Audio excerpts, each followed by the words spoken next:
Yeah, I'm Craig Pospisil. I'm Vice President for Acquisitions and the longtime Director of Nonprofessional Licensing for Dramatists Play Service. I recognize lots of names and faces here, so good to see you all virtually at any rate.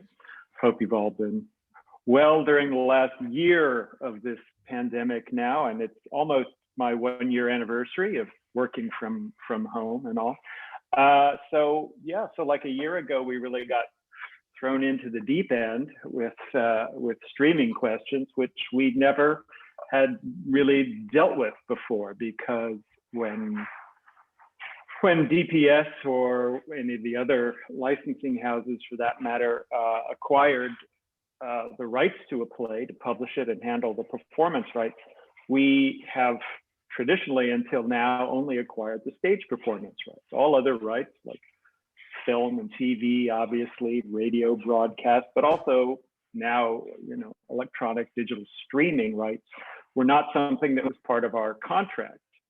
And so as soon as this all happened and all the theaters were being locked down, and the rest of us too, we had to pivot and start, going to our authors and to their agents with requests, from a lot of theaters and schools, obviously, for streaming rights. It started with just, like 1 or 2 performance things, because nobody knew how long we were going to be doing this, and slowly grew over time. So, at first it was just kind of a mad rush.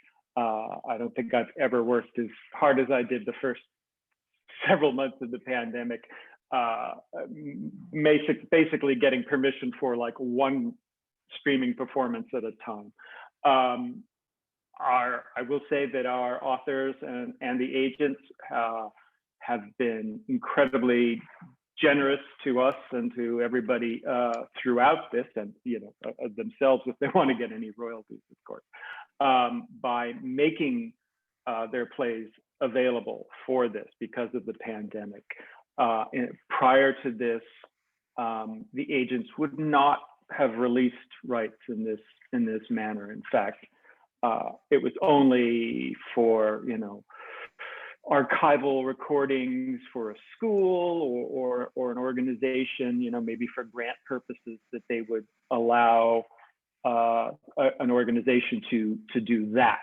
Something about streaming was something they very much shied away from, because there's part of the reason for that is there's no differentiation in copyright law or anywhere between what's a film or TV and what's basically a recording, a similar recording, and broadcast or streamed online. So in a lot of cases, a film company has purchased all the video transmission rights. That's kind of, especially today when they don't even send celluloid to a movie theater, they transmit it.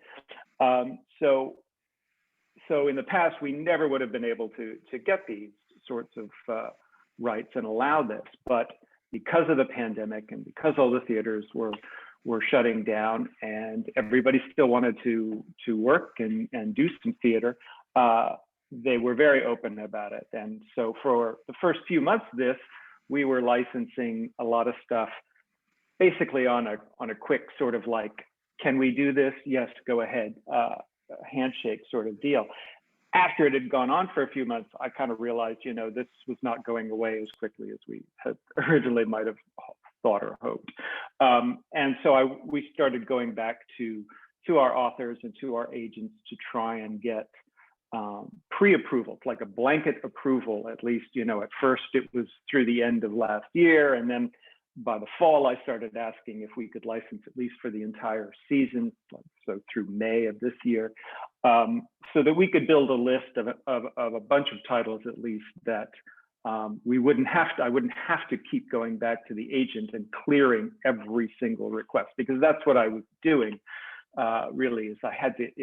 Every request was a special thing that I had to go back and get permission for. So we were able to build up a list. We've got several hundred now that we have kind of pre-approved and are very easy to get, and that list is on our website. A lot of the agents didn't feel comfortable giving us kind of a blanket approval on things, but most of them are still saying yes to just about everything. The vast majority of our plays are available, have been available for streaming. There are a few titles which are tied up for one reason or another. Sometimes, as I said, it might be with the film rights or TV deals, or they just, in some cases, they just feel like it's a theatrical experience only and they didn't want a streaming version of it. So we have a few titles, unfortunately, the big one is like Love Letters, which would be natural for this, but it's tied up with a production company that has those rights, and they've held on to that. And there have been a few others. A lot of one-person and smaller two-person shows have become very popular in this time, and so we've been able to do a lot of licensing of that. We even pivoted and started looking for and putting a request out to a lot of our authors for plays written specifically for this new medium, and we've gotten quite a few back. We have a collection of 10 monologue pieces by John Patrick Shanley called Rogues Gallery, which is published and out and has been available, and a play called Waiting for the Host by Mark Palmieri, which he wrote in like 2 weeks, which I hate him for because I'm a playwright too, and that's like, but it's really good too, so you can't hate him that much. And then we've got several collections of short pieces for online theater that we're putting out. The first book is now published and available. It's called Technical Difficulties, Plays for Online Theater. That Leah Barker on the top there is one of the playwrights, and she's our editorial director, and came up with the idea of putting this together. We've got a piece from John Cameron Mitchell in here. I have one, Ken Urban. It's a really good list of people, and so this is already out, and those have been getting done, and we've got at least a couple of more volumes of those that will be coming out. So it's been a long year doing all of this, but now that vaccines are here and people are starting to think about reopening or being able to reopen, the question, of course, comes up: will this continue? I happen to think, and I've kind of thought, since last summer at least, that to an extent, the genie is out of the bottle on streaming, and that people are going to keep asking about it far more than they did pre-pandemic, and that it will have different uses. I think, smaller theater companies, if they only have 50 or 100 seats, they may want to be able to augment their audience by offering, a live stream version at the same time as the show's going on, so to build their audience, even if they can't physically fit them in the theater. Schools will, I think, want to do that, especially for, the thing that people always videotape high school shows for, so they could show it to family members who weren't able to come. I think for streaming, that's a natural add-on that a lot of schools will want. The question will be, once the theaters fully reopen, if authors and if their agents, particularly the larger agencies and the more successful writers whose work is more likely to have a film or television kind of sale, how willing to release these rights will they be? And I think that we'll have to see, and some of them may be still on a case-by-case basis. But I do think that on one level or another, that streaming is going to stay with us because of this. I think, again, some groups will want to do it as an add-on. I think, more experimental or adventurous or very tech-savvy groups will want to use it in different ways. And I think we've seen over the last year, how many people have pivoted and found really interesting ways to use the medium for expression. So, how it all shakes out, we'll all have to see, and that will be a developing thing. But I do feel that it that it will be here to stay. So the biggest thing that I want to kind of give you all is that, again, I said we had a list of 300-400 titles that we have that are pre-approved right now. They're really only pre-approved through the end of this season, but that doesn't mean that plays that aren't on that list are not available. I got a lot of calls or emails from people who say, oh, I didn't see it on the list. Does that mean it's not available? And that's not at all the case. Again, most of the authors and most of our agents have been quite open with the rights to the plays. And there are some who have basically said yes to absolutely everything, but they don't want to commit to having it pre-approved. They want to, see each one of the requests. But there's some that I just haven't had a single turn down on them. So and also because there's not a lot of other theater going on, I'm getting answers from most of the agents very quickly too. Some of the agents who used to be the ones that I would groan and think, oh, this is going to take 2 or 3 weeks to get an answer on requests in the past. I get answers back on Saturday mornings within 5 minutes sometimes of sending them something. So as always, my mantra is, if you have a question about something, please ask it. Don't assume that rights won't be available. Don't assume they will be available, but always ask the question, and we'll do our best to get you answers. And since I said questions and answers, why don't we pivot here a little, and I can take some questions from people. Hi, Craig. Hi, everybody. My name is Chad Allen Carr. I'm a board member with AACT, and I'm going to be facilitating a little bit of the questions here for Craig. Susan has asked, will the platform for streaming be dictated by the rights, or can we choose our own? And actually what I'm going to do, if you don't mind, everybody, is rather than me reading off the questions, since this is in a meeting format, and I like to see other people and hear from other people, I'm actually just going to call on you and ask for you to ask the question yourself, if you don't mind. So Susan, even though I just asked the question, can you go ahead and unmute? It's going to sound very familiar to you. Will the platform for streaming be dictated by the rights, or can we choose our own? Right now, it's open. We have a couple of preferred platforms that we're dealing with: Broadway on Demand and Showtix for You. There has been talk of in the past of having a specified platform, and that's for a variety of reasons. One of is just being the ability to kind of protect and watch over the rights effectively. I can't guarantee in the future that things won't change one way or another. We have had a couple of authors who initially at least felt comfortable only with one platform or another, or one kind. For example, there were a number of months that Almost Maine was only available if you wanted to live stream it. He didn't want recorded versions going out or being done.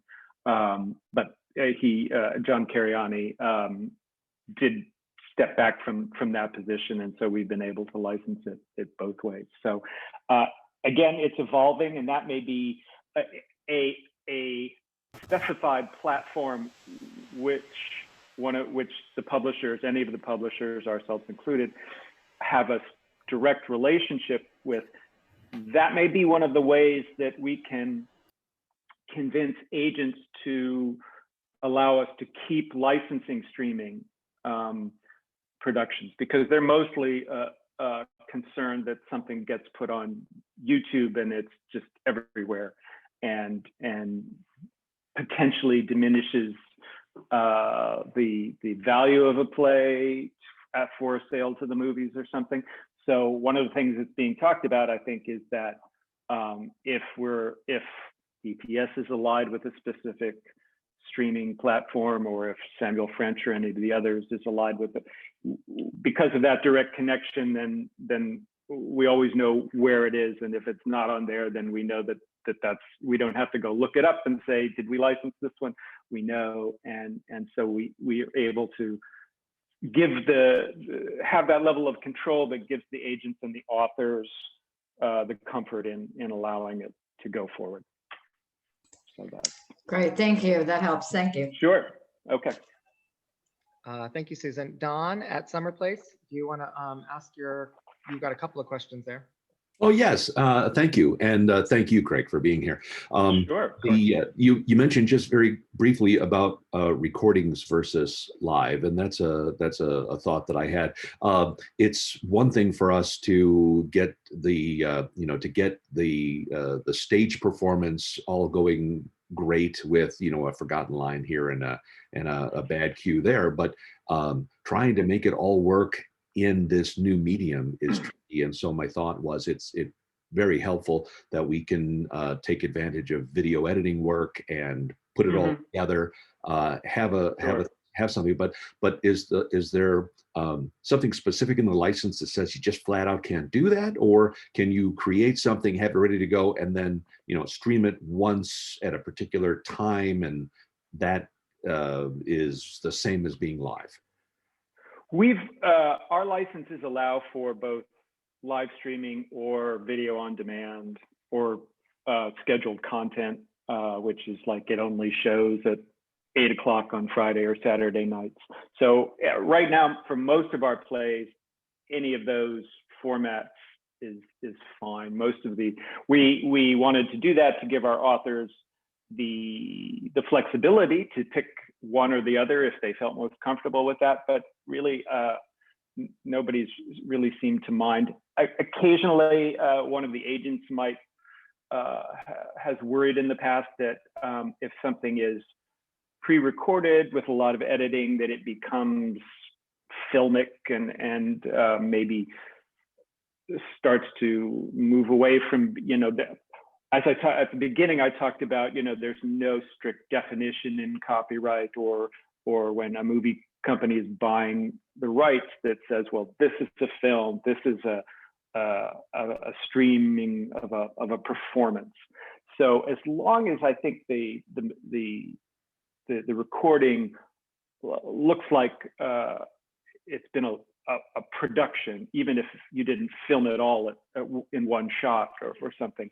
I think it's certainly safe. The more it starts to look filmic or have a lot of cinematic qualities, that might be bridging a line that in the future, if streaming is going to be something that remains with us, that might be the kind of dividing line of comfort when it starts to look too much like you shot it outside and on all sorts of locations, as opposed to we shot it in our theater. Maybe you took a weekend to shoot it from different angles and then edited it.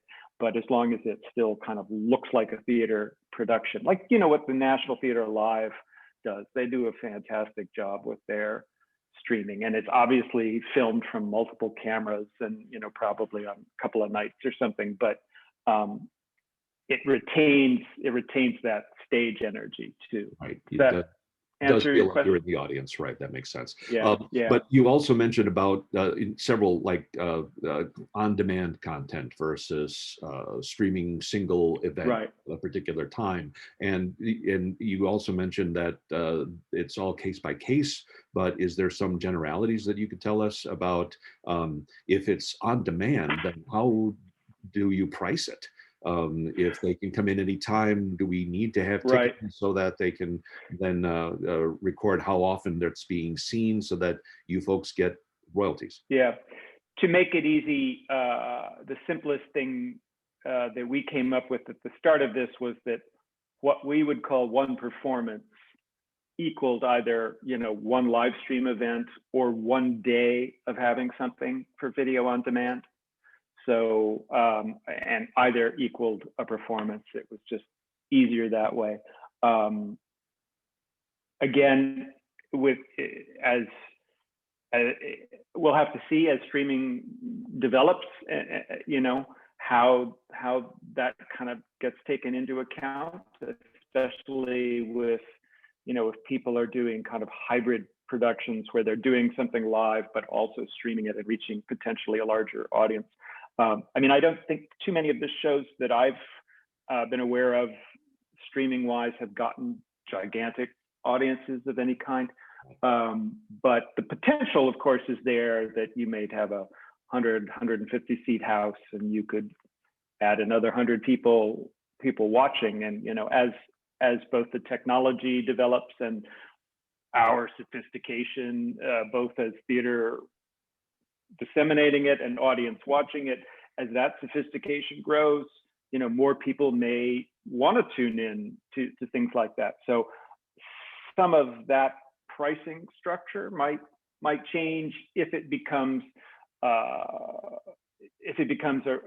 really growing part of what the audience is and what your ticket sales might be. But to start, at any rate, we're just doing whatever our plays per performance rate, that you can see on our website, which is generally $100 per performance or $120 for some of the most popular ones.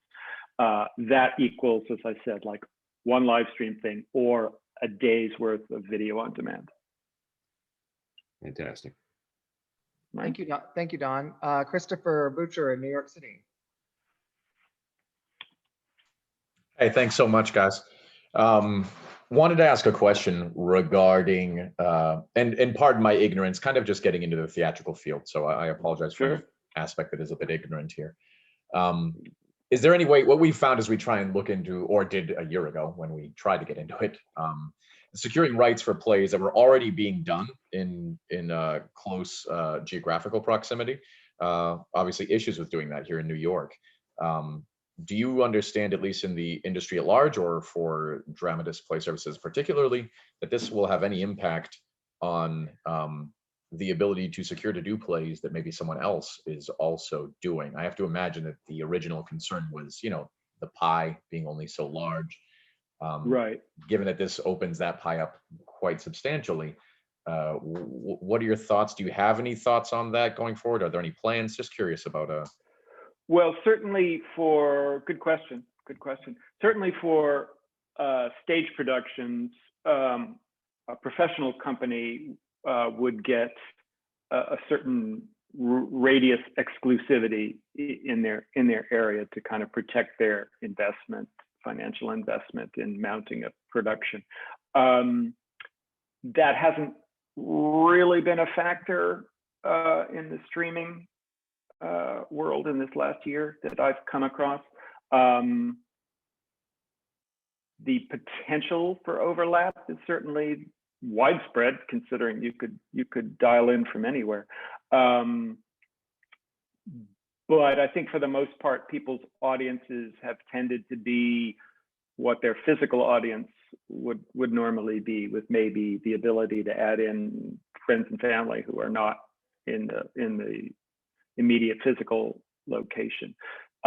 So in terms of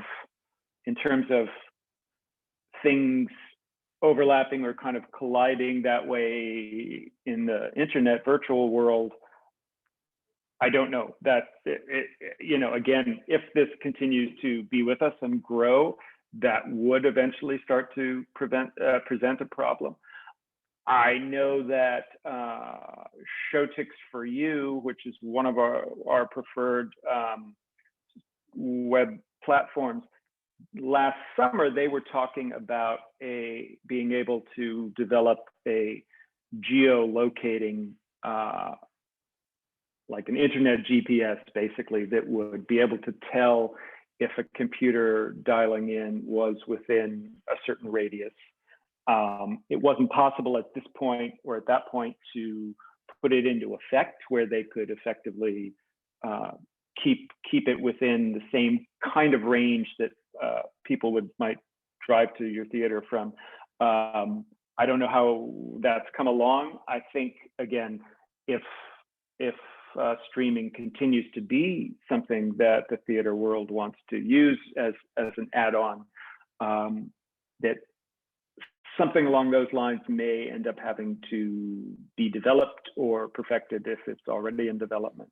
I'm personally in favor of that. So that we don't have, excuse me?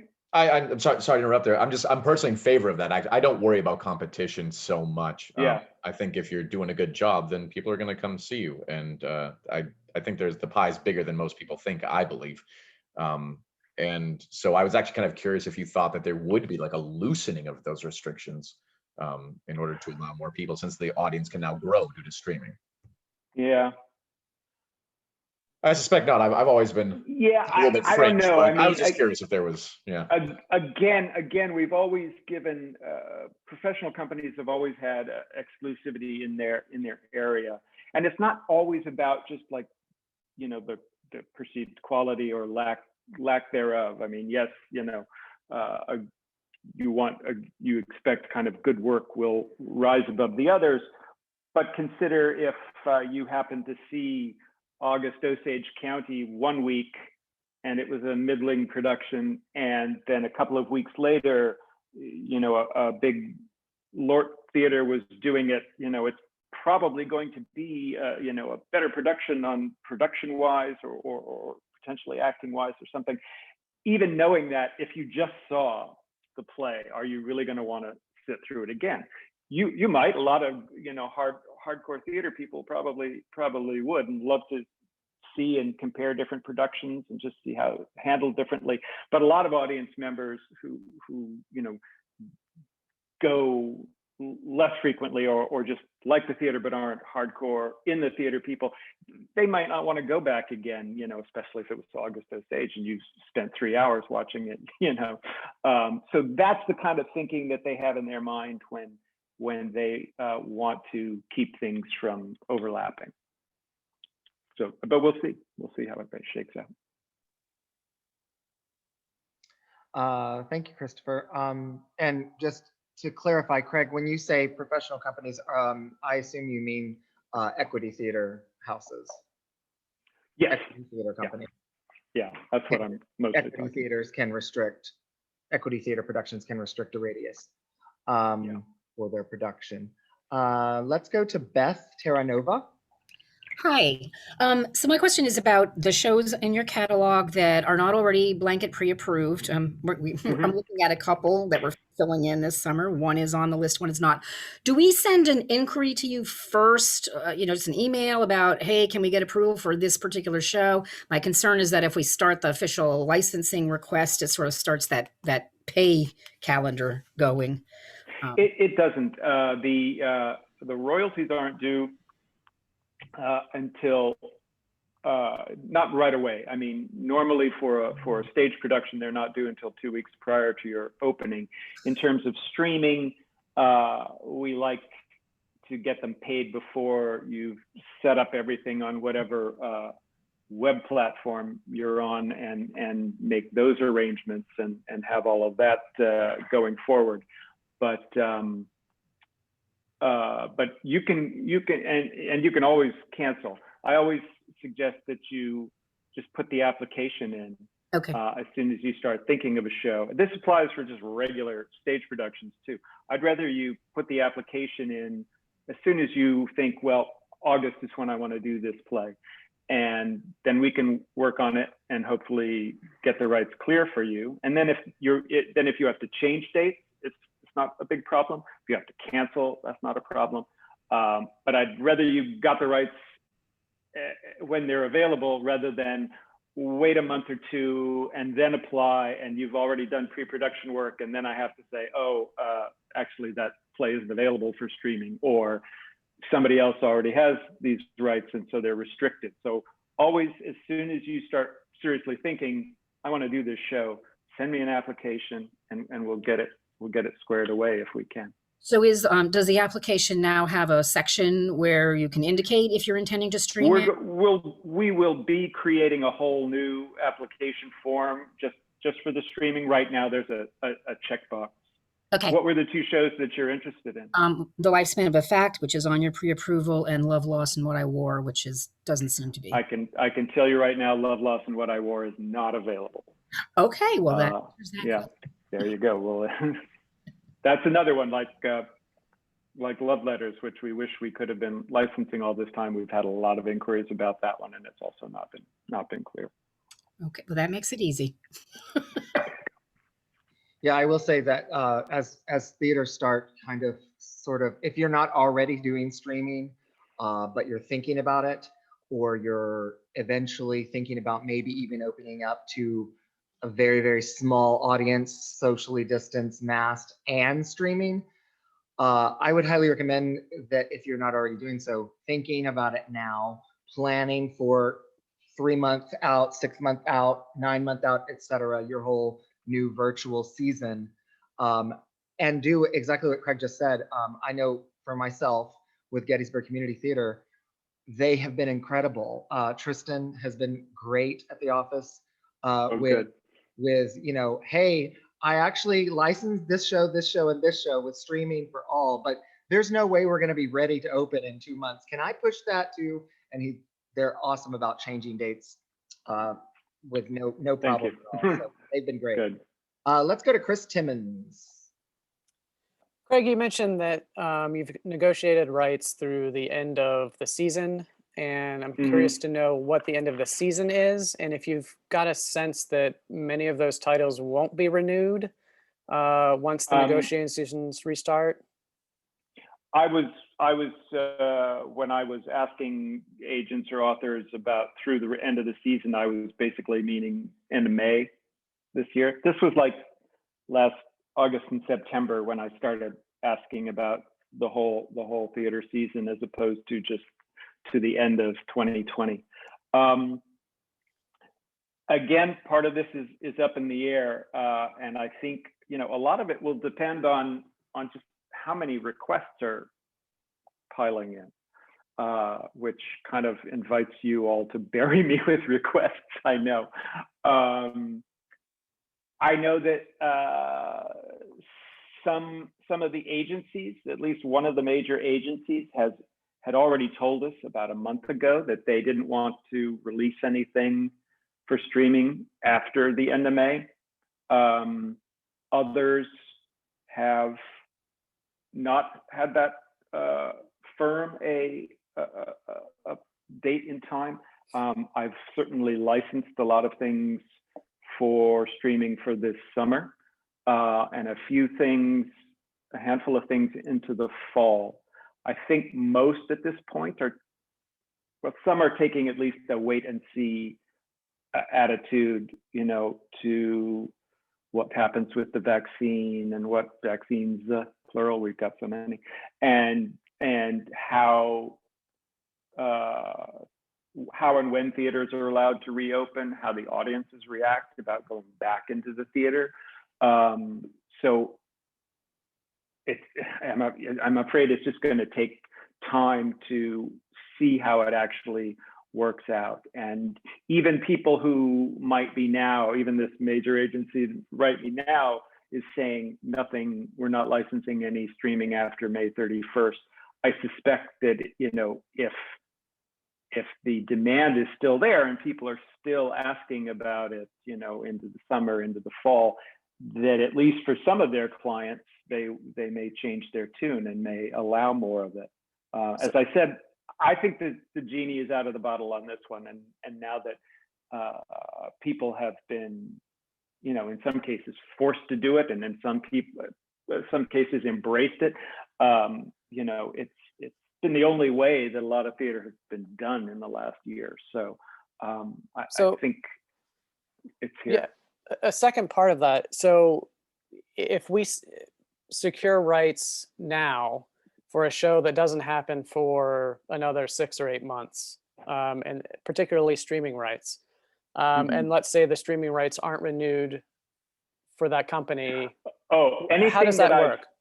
Anything that we've licensed to you now for September dates, for example, I've cleared those. I've gone to the agent and have said, is this okay? And they've told me yes. So I haven't been alerted by anybody that I might have to withdraw those things. I don't think there's going to be any pulling of rights for any of this. As I said, this one agency that said May 31st is our cutoff date, they told us in advance so that there wouldn't be situations like that. The other agencies or authors, if we've licensed something to you, I've checked it. Thank you. Great. We're a little over time, but I'm going to keep plugging away. I think that's okay. I'm happy to stay and answer Because questions. there's some wonderful, great questions here. But anybody that needs to go, please just make sure you type your question in. And if you have to go, I'll still ask that question. And it's being videoed. It's on Facebook Live. And I'm sure that if you email Winston@aact.org, if you've registered for this meeting, he might be able to send you the video later for anything that you miss. So we appreciate Craig's time so much. Susan, Sure. let's go to you. This was Weisbarth. I hope I Yes, this is Weisbarth. Hi, how are you? Hi. So my question is about costs, especially for small theaters. So if we're just streaming something, say we want to stream something over a weekend, 3 performances, what kind of rights are we looking at in terms of, like, typically I think for a play, if my memory serves me right, it's like 125 a performance or something similar to that. Well, how does that work with streaming?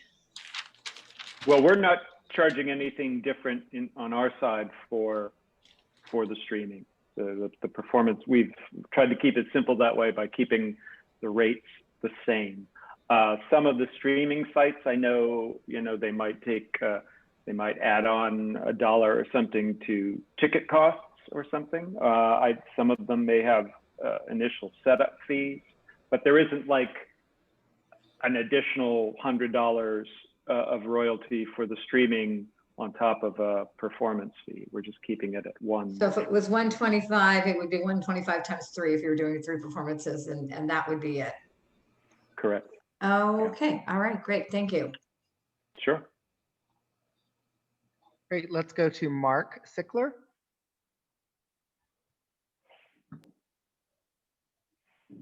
There, how's that? Everybody hear me? Hi. There, now we hear you. I just wanted to share some info. I know somebody had a question regarding the on-demand, video on demand, and I can speak to that. I've already produced 1 scheduled content through Showtix View, and I've seen at least 4 productions offered through Showtix View on demand. And what they do is when you set it up with Showtix View, and you purchase a ticket, you are given a start for a specific date. You are given a start time and an end time on that date. So you can watch it anytime during that period. And that's how that works. I know somebody had a question about that. How does that work? I just wanted to share my own personal experience with that. It's super simple. I'm in the process of producing a show going up in April that we are also going to be doing video on demand for. So it's very successful, and do it because it's worth it. That's all. That's all I had. Oh, well, thanks for adding that in. Does anybody else have any questions? I've gone through the chat box at the bottom and I don't see any others. But you can, did I miss anybody's raised hand? I do have one other question. Yeah. Yeah, I'm sorry. What I've noticed watching a lot of things streaming is that the quality is hugely different depending on the platform. And are there any controls over that? And I mean, stop and starting, dropping, all kinds of stuff that I've seen. And they blamed it on their platform, whatever it was, a specific one. Is there one that's working better than others? Is there some tricks around that? That's more of a question for the groups that actually do the streaming, the platforms themselves. I've happened to, in the last year, I've watched shows on Broadway on demand, which have been great, and on Showtix, and things on Zoom. And they can vary for a variety of reasons. Some of it could be the platform itself. Some of it could be just, one cast member who doesn't happen to have terribly good internet access, and their things interrupt or something. So that can vary, and of course, one person's camera on their computer may not be as good as others, or things like that too. So those sort of technical questions are not in my real I range thought you of knew experience. everything, Craig. Well, I do, but I have to leave room for other people to answer questions too. Otherwise, I just look too full of myself. I mean, I've seen a whole bunch of things. I've seen, you know, I've seen a lot of theaters do the video on demand, and I've seen Stages Theater in Texas did in October an evening of 3 short pieces, actually all from the Technical Difficulties collection, including mine, and they did them live each time, which was interesting because these were short pieces. You could have very easily just filmed them once and, you know, put them up for video on demand. But it gave them an interesting, you know, it gave them that live theater experience feel to it for the actors. So there's a variety of reasons why you might choose one over the other. And I know groups that have specifically with comedies decided to do them in a kind of a hybrid thing where they would have a small audience that was masked and socially distanced, but at least they would get some laughs, live laughter for the comedy, which of course, you know, kind of helps you at home feel like laughing too, and it sends some energy back to the actors so that they know that they're not bombing up there. So. True. It helps to have an audience. I will say that we did have a webinar a while back addressing just the various ways in which people can record and produce their streaming content. If you go to our website and you look for webinars and it's a previously recorded one, there's a lot of information in that one of the various ways in which people have navigated that. And I would imagine that the streaming platform may have quite a bit of advice about how to go about doing it as well. So Perfect. Thank you. That helps. Thank you. I know Broadway On Demand offers, you know, what they're calling a white glove service, where, you know, for a fee, but they'll like really take you by the hand and lead you through all of the technical steps to make it easier for people who might not have gotten into the theater for video tech savvy. Thank you. Let's go to Chris Surface. Craig, you probably know the question I'll ask because whenever I see you, I get the chance to ask Chris. this question. I know we'll never have streaming rights for a certain title, but any movement on Misery being able to be produced, particularly since it's a small show? Oh God, you had to ask about Misery. I'm sorry, you knew I would. I know. Yeah, I'll forgo the sort of misery makes us miserable jokes, but just did it. Yeah, I don't know. We'll keep our fingers crossed. We're trying again to approach the agents about that. As I said at the start of this, or maybe I didn't. Maybe I said that in the pre-talk with people. DPS we're in the middle of being acquired by merging with Broadway Licensing, which also has play scripts. So we're the one big happy musical and play and one-act licensing organization. And I know that the president of Broadway Licensing wants very much to restart the conversation with the agents and try and work out the music rights situation, because that's been a title that everybody, especially Chris, has asked for repeatedly, and I keep having to disappoint people, and I hate that.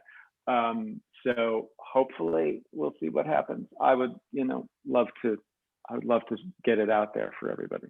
Thanks, Craig. We've got a couple more questions and then we'll wrap this up. Gus Gordon. Okay. Thank you very much. And Craig, thank you so much for doing this. Hi, Gus. We're doing a production of Becoming Dr. Ruth in a couple of weeks. Very small show, one-person show. And I had inquired about the on-demand cost, which was $125 a day. I was wondering if dramatists might ever go to a per-view royalty for on-demand product for those days when 2 people tune in that particular day. Right. I'm hesitant to spend $125 when I'll only make 20 or 40. Yeah, of course, of course.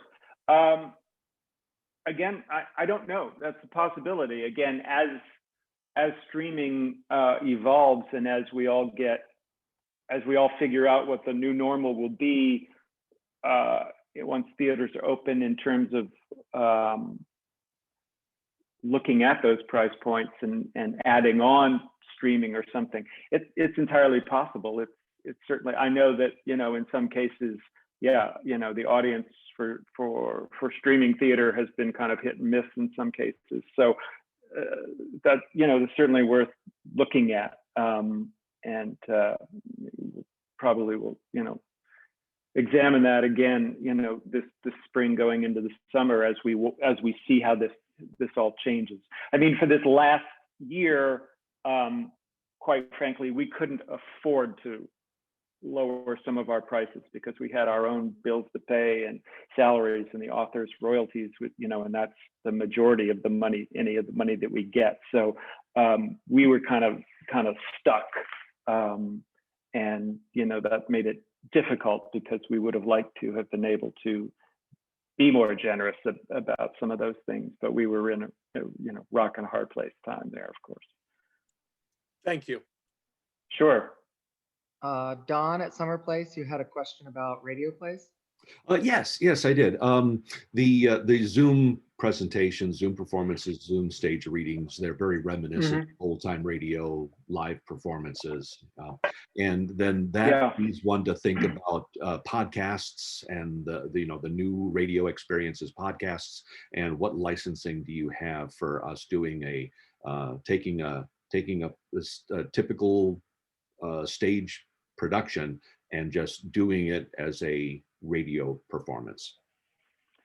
We've had a lot of requests over the year for kind of radio style theater. I always have to kind of clarify what people mean because they're make sure that they're not talking about an actual radio broadcast, which would be a different kind of set of rights that I'd have to work out with the agent if it was available.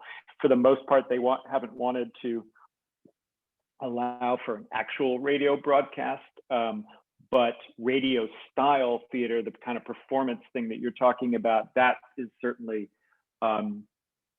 possible. And I think, yes, a lot of the Zoom productions have been basically, a reading, which then kind of feels like a radio style as you're talking about.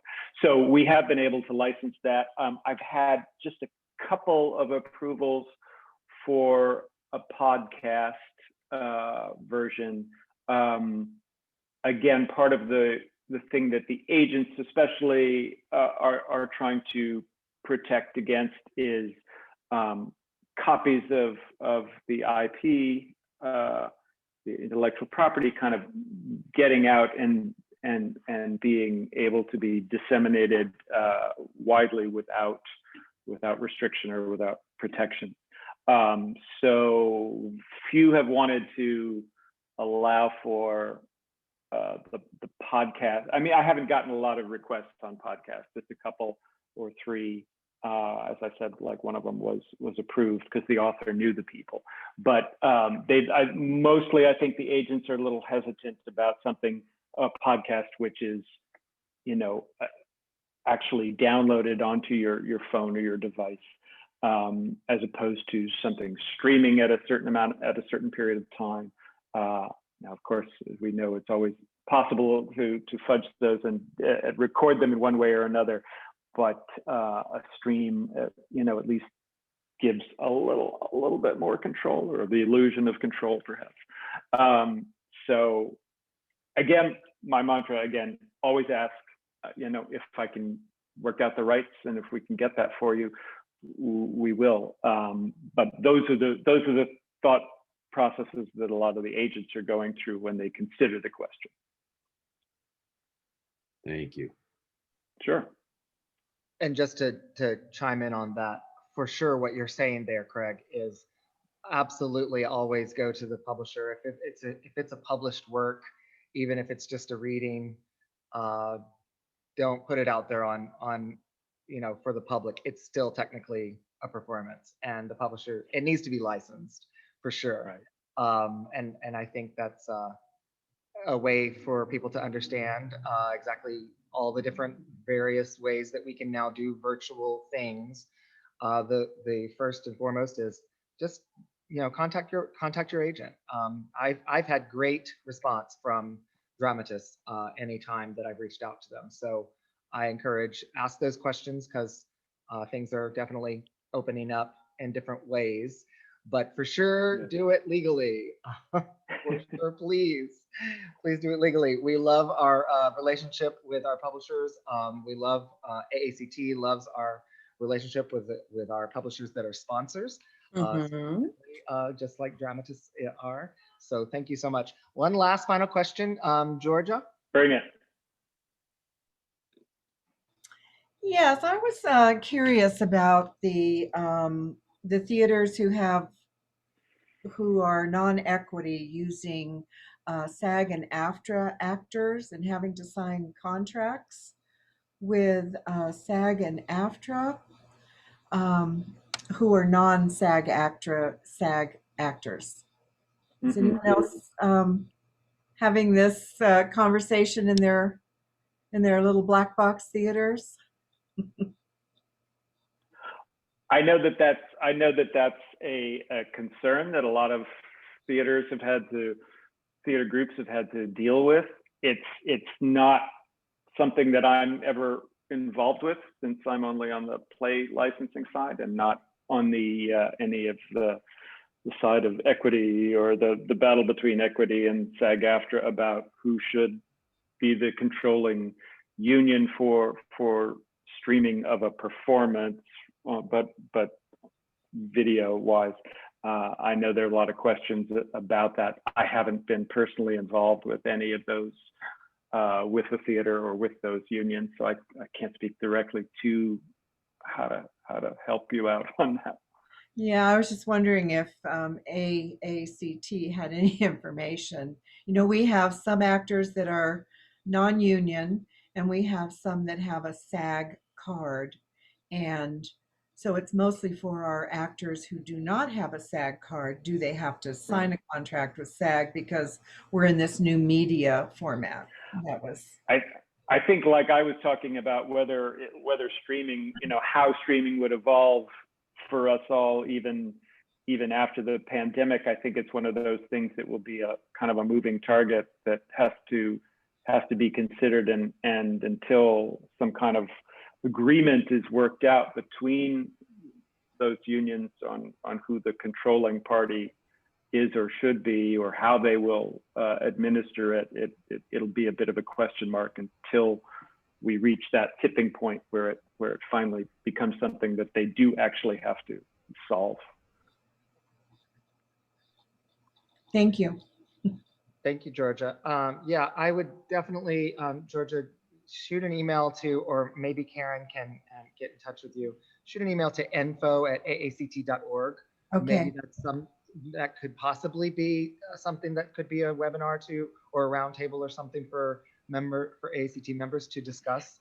I personally have not heard of anything about people that are non-union having to sign on with any union just to do a performance, whether it's streamed or not. If they're non-union, they're non-union. Now, I would say that you should definitely, as a theater producer, get a media release from all of your actors if you've not already done so, for that you can legally get their likeness, their image, their likeness, their recording. They're giving you the rights to record them and stream it. But Michael McD just put a little actorsequity.org news link with SAG-AFTRA agreement in the chat box there, if you wanted to check that out. I encourage you to click Chad, I want to do a quick plug before we go out too. Actually, two. Wait, Anna, go ahead. No, thank you, Craig, for coming and talking with us. We love having you. We love talking with you, and appreciate. My pleasure to be here. I partner. I also just want to say a little note about Chad Allen Carr. So he has been throwing his nuggets of wisdom throughout this as well. And we will be having our community theater management conference coming up this weekend. I believe today is the last day to register or to get in. So those questions, you know, what do we do? Where should we go? What worked? What didn't work? Did you hear about this? Should we be doing these kinds of contracts? That's the place to go for it. And Chad Allen will be our facilitator, as well as Ron Ziegler. And so you can find more information on www.aact.org. We will have 2 sessions, an East Coast session, which is the one this weekend, and a West Coast session in April. Just one more thing, and that is ACT Fest. Registration for ACT Fest is now open. And we've got a lot of things going on, folks. We have at this point 5 or 6 keynotes. So if you haven't heard, just check out the website. You can see who we have coming. We also will have 12 productions from around the country. We are sending out a professional production crew to film and record those productions. So, you know, take a look. It's the early bird rate, and we invite everyone to join us. Other than that, any other last notes, comments, Craig or Chad Allen? I think that's it. I just want to thank Craig for his time today. And absolutely. You know, again, everybody, please, you know, for sure, reach out to AACT for questions, ideas. They've got an incredible staff that's always on top of the game with getting back to you, especially to our members. But if you're not a member, please become a member, because we have a lot of wonderful resources at aact.org for you. And yes, definitely Community Theater Management Conference this weekend talks about everything from show selection to streaming, to fundraising, to marketing, to board recruitment, to volunteer organization, anything that your heart desires to talk about with community theater management. It's this weekend, and it's for those volunteers that are running things or for paid staff of a community theater. So we encourage you to register immediately for that for this weekend. Mm-hmm. Craig, I would just say one last thing. Yeah, his contact information. I don't think we got it. I put it at the very beginning of the chat, but I'll try to find it again. Well, feel free to write. My pleasure to be here. Thank you to AACT for inviting me. I'm always happy to do these kind of events, either virtually or live in person, and answer any questions. So you can, dramatists.com is our website. All of our emails are there. Mine is pospisil@dramatists.com, Pospisil, at dramatists with an S on the end.com, or nonpro@dramatists. Any questions following up on this, feel free to shoot me a line. I'll be happy to get back to you. Fantastic. Well, I hope everybody has a wonderful rest of their day. Thank you for joining us. Bye. Thank you. Bye. Thank you.